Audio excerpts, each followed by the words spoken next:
امام جماعت احمدیہ عالمگیر سیدنا حضرت خلیفۃ المسیح الخامس ایدہ اللہ تعالی بنصرہ العزیز فرماتے ہیں، آپ صلی اللہ علیہ وسلم کی عاجزی اور گھر والوں کی مدد کا یہ حال تھا کہ حضرت عائشہ رضی اللہ تعالی عنہا فرماتی ہیں کہ رسول کریم صلی اللہ علیہ وسلم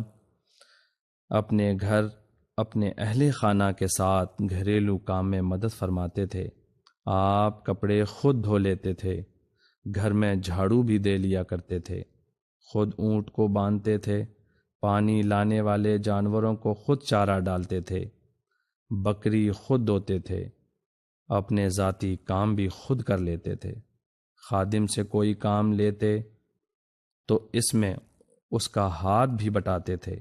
حتیٰ کہ اس کے ساتھ مل کر آٹا بھی گوندھ لیتے تھے۔ بازار سے اپنا سامان خود اٹھا کر لاتے۔